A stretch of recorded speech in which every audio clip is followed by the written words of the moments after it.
नमस्कार, चुनावी विश्लेषण में आपका स्वागत है। उड़ीसा की 147 सीटों पर 2 जून को वोटिंग होने जा रही है और उड़ीसा को लेकर क्या महत्वपूर्ण आंकड़े हैं और इस बार क्या पलटवार देखने को मिलेगा, क्योंकि लंबे समय से यहाँ पर मुख्यमंत्री यहाँ पर नवीन पटनायक है।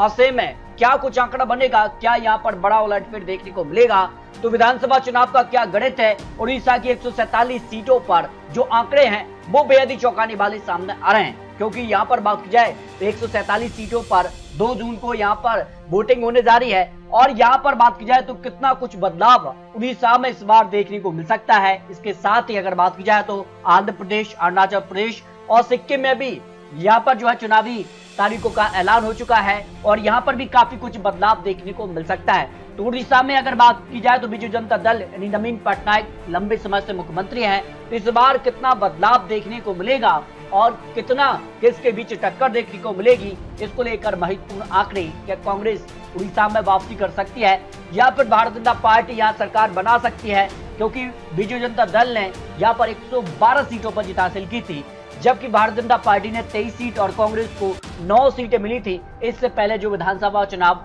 नतीजे रहे थे। ऐसे में एक तरफा जीत या फिर काटी की टक्कर, त्रिकोणीय टक्कर यहाँ पर देखने को मिलेगी। इसको लेकर महत्वपूर्ण आंकड़े सामने आ रहे हैं। देख अगर बात की जाए तो यहाँ पर सुंदरगढ़ की 7 विधानसभा सीटों में से बीजेडी को यहाँ पर 4 सीटें, कांग्रेस पार्टी को 2 सीटें, भारतीय जनता पार्टी को 1 सीट और अन्य के पक्ष में 0 सीट की संभावना ओपिनियन पोल के हिसाब से लगाई जा रही है।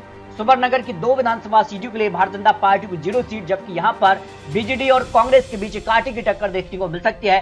दोनों सीटों के लिए 1 सीट पर कांग्रेस तो 1 सीट पर बीजेडी के पक्ष में ये सीट पर कांटे की टक्कर देखने को मिल सकती है। सबलपुर की 4 विधानसभा सीटों में से यहाँ पर बीजेडी को 3 सीटें, कांग्रेस को 0 सीट, जबकि 1 सीट पर भारतीय जनता पार्टी यहाँ पर खाता खोल सकती है। अन्य के पक्ष में यहाँ पर 0 सीट की संभावना यहाँ पर दिखाई दे रही है। रायगढ़ की 3 सीटों की बात की जाए तो बीजेडी को यहाँ पर 2 सीटों पर जो है संभावना ओपिनियन पोल के हिसाब से लगाई जा रही है, जबकि 1 सीट पर भारतीय जनता पार्टी, अन्य के पक्ष में 0 सीट की संभावना यहाँ पर ओपिनियन पोल उड़ीसा को लेकर लगाई जा रही है। और उड़ीसा को लेकर सियासी हलचल काफी बढ़ चुकी है। किसका किसके साथ गठबंधन होता है, लोकसभा चुनाव में भी काफी हलचल है, लेकिन विधानसभा चुनाव का अलग शेड्यूल होगा जो आंकड़े सामने आ रहे हैं। पुरी की 6 विधानसभा सीटों में से 3 सीटों पर बीजेडी, 1 सीट कांग्रेस और 1 सीट पर भारतीय जनता पार्टी और 1 सीट के अन्य के पक्ष में भी जाने की संभावना ओपिनियन पोल के हिसाब से लगाई जा रही है। नोआपाड़ा की 2 विधानसभा सीटों के लिए दोनों सीटों पर बीजेडी को यहां पर जीत की संभावना हो सकती है, जो ओपिनियन पोल के आंकड़े सामने आ रहा है, जबकि कांग्रेस और यहां पर अन्य के पक्ष में भी 0-0 सीट की संभावना दिखाई दे रही है। नयागढ़ की 4 विधानसभा सीटों के लिए बीजेडी को 2 सीटों की संभावना, कांग्रेस को 1 सीट पर भारतीय जनता पार्टी, यानी यहाँ पर त्रिकोणीय टक्कर देखने को मिल सकती है। रायगढ़ की 4 विधानसभा सीटों में से सबसे बड़ी पार्टी बीजेडी बनती नजर आ रही है, जबकि नवरंगपुर की 4 विधानसभा सीटों पर बीजेडी को सबसे ज्यादा 3 सीटें और 1 सीट पर भारतीय जनता पार्टी को जीत की संभावना हो सकती है। अन्य और कांग्रेस को यहाँ पर 0-0 सीट की संभावना दिखाई दी है। मयूरभंज की 9 विधानसभा सीटों की लेकर बात की जाए तो बीजेडी को 5 सीट है, कांग्रेस पार्टी को 2 सीट है, 2 सीटों पर भारतीय जनता पार्टी को जीत की संभावना दिखाई दे रही है। यानी के पक्ष में 0 सीट जा सकती है, यानी यहाँ पर त्रिकोणीय टक्कर है, लेकिन यहाँ पर बीजू जनता दल सबसे बड़ी पार्टी बनती नजर आ रही है। इसके अलावा बात की जाए तो मलकानगिरी की 2 विधानसभा सीटों पर दोनों सीटों पर बीजू जनता दल के पक्ष में दोनों सीटों पर जीत की संभावना हो सकती है, जबकि कांग्रेस, बीजेपी अन्य के पक्ष में यहाँ पर 0-0 सीट की संभावना यहाँ पर दिखाई दे रही है। अगर बात की जाए कोरापुट की 5 विधानसभा सीटों में से बीजेडी को 3 सीटें, कांग्रेस पार्टी को 1 सीट और यहाँ पर भारतीय जनता पार्टी को भी 1 सीट की संभावना दिखाई दे रही है, यानी यहाँ पर त्रिकोणीय टक्कर देखने को मिल सकती है, जो आंकड़े यहाँ पर दिखाई दे रहे हैं। घोरदा की 8 विधानसभा सीटों में से बीजेडी को 5 सीट, कांग्रेस को 1 सीट पर भारतीय जनता पार्टी और 1 से अन्य के पक्ष में जाने का अनुमान यहाँ पर दिखाई दे रही है। केंद्रधार की 6 सीटों में से 4 सीटों पर बीजेडी, कांग्रेस पार्टी को 1 सीट भारतीय जनता पार्टी के पक्ष में जाने की संभावना यहाँ पर दिखाई दे रही है, जो ओपिनियन पोल उड़ीसा की 147 सीटों पर सामने आ रहा है। कैंपपाल की 5 विधानसभा सीटों में से बीजेडी को 4 सीट, कांग्रेस को 1 सीट की संभावना हो सकती है।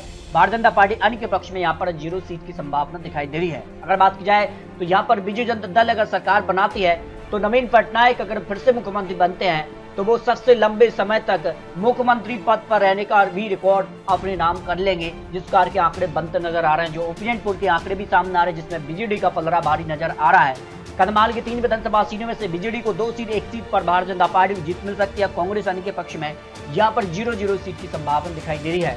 यहाँ पर बात की जाए कालहांडी की 5 सीटों में से तो यहाँ पर 3 सीटों पर बीजेडी को और 1 सीट कांग्रेस, 1 सीट पर भारतीय जनता पार्टी को जीत की संभावना दिखाई दे रही है। झारसुगुड़ा की 2 सीटों में से 1 सीट पर बीजेडी और 1 सीट पर भारतीय जनता पार्टी के बीच कड़ी टक्कर यहाँ पर देखने को मिल सकती है, जो ओपिनियन पोल के आंकड़े सामने आ रहे हैं। जहाजपुर की 7 विधानसभा सीटों में से बीजेडी को सबसे ज्यादा 4 सीटें, कांग्रेस पार्टी को 2 सीट, 1 सीट पर बीजेपी और अन्य के पक्ष में यहाँ पर 0 सीट की संभावना दिखाई दे रही है। यानी यहाँ पर त्रिकोणीय टक्कर है, लेकिन बीजेडी और कांग्रेस के बीच कांटे की टक्कर देखने को मिल सकती है।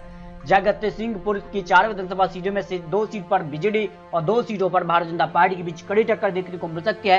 कांग्रेस अन्य के पक्ष में यहाँ पर 0 सीट की संभावना दिखाई दे रही है।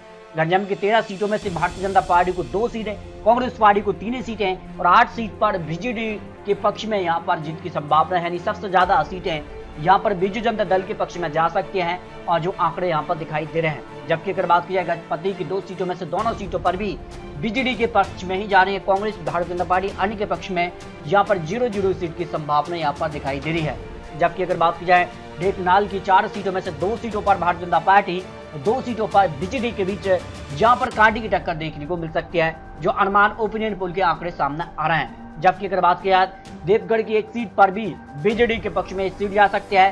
कटक की 9 सीटों में से बीजेडी के पक्ष में सबसे ज्यादा 6 सीटें, कांग्रेस को 1 सीट और भारतीय जनता पार्टी को यहाँ पर 2 सीटों की संभावना यहाँ पर उड़ीसा को लेकर जो ओपिनियन पोल के आंकड़े सामने आ रहे हैं, क्योंकि ज्यादा वक्त बचे नहीं है, जिस कारण की हलचल अब उड़ीसा में विधानसभा चुनाव की भी देखने को मिल रही है, क्योंकि लोकसभा चुनाव के वक्त ही यहाँ विधानसभा चुनाव भी होने हैं।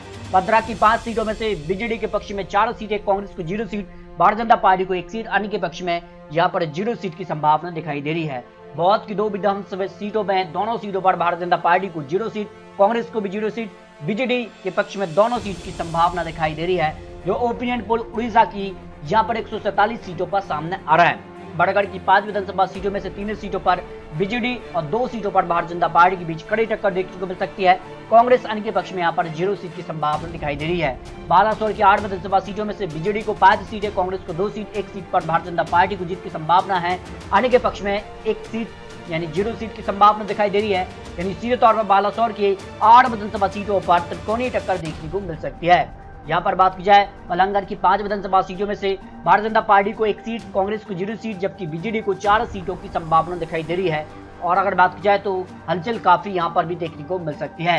अंगोल की 5 विधानसभा सीटों में से 3 सीटों पर बीजेडी को, 1 सीट कांग्रेस, 1 सीट पर भारतीय जनता पार्टी, अन्य के पक्ष में 0 सीट की संभावना दिखाई दे रही है। यानी अंगोल की 5 विधानसभा सीटों पर त्रिकोणीय टक्कर देखने को मिल सकती है। तो इस तरह से अगर बात की जाए उड़ीसा की 147 सीटों पर फाइनल आंकड़ा यानी 74 सीटों पर बहुमत का आंकड़ा मिलता है, उस लिहाज से बीजेडी के पक्ष में सबसे ज्यादा 90 सीटें जाती नजर आ रही हैं। कांग्रेस पार्टी को 21 सीट, भारतीय जनता पार्टी को 34 सीट, अन्य के पक्ष में 2 सीटों का अनुमान ओपिनियन पोल के हिसाब से दिखाई दे रहा है। यानी उड़ीसा में सीधे तौर पर एक बार फिर से बीजेडी ही सरकार बनाती नजर आ रही है और नवीन पटनायक अगर मुख्यमंत्री बनते हैं तो सबसे लंबे समय तक यहाँ पर जो है मुख्यमंत्री पद पर रहने का रिकॉर्ड यानी वर्ल्ड रिकॉर्ड अपने नाम करेंगे, जो कि महत्वपूर्ण माना जा रहा है। और जो आंकड़े हैं ओपिनियन पोल के आंकड़े हैं वो भी बीजेपी जनता दल के पक्ष में ही जाते नजर आ रहे हैं। फिर भी आपको बता दें तो चुनावी आंकड़े, चुनावी अनुमान है, जनता तय करेगी। 2 जून को मतदान होगा और किसके पक्ष में जाएगी, क्या भारतीय जनता पार्टी और बीजेडी का जो गठबंधन बनेगा, क्या वो गठबंधन सक्सेस होगा या फिर कांग्रेस यहाँ कड़ी टक्कर दे पाएगी, क्योंकि काफी हलचल है। गठबंधन का स्वरूप क्या हो सकता है ये कहना काफी मुश्किल नजर आ रहा है। लेकिन अपने अपने दम पर अगर चुनाव लड़ा जाता है तो एक बार फिर से बीजेपी जनता दल सरकार बनाने के आंकड़े तक पहुंच रही है, जबकि कांग्रेस भारतीय जनता पार्टी के बीच कड़ी टक्कर देखने को मिल सकती है। तो दोस्तों आपको क्या लगता है उड़ीसा में इस बार किसकी सरकार बन सकती है, इसको लेकर आप रख सकते हैं। मिलते हैं ऑल लेटेस्ट और महत्वपूर्ण विश्लेषण के साथ। तब तक जय हिंद, जय भारत।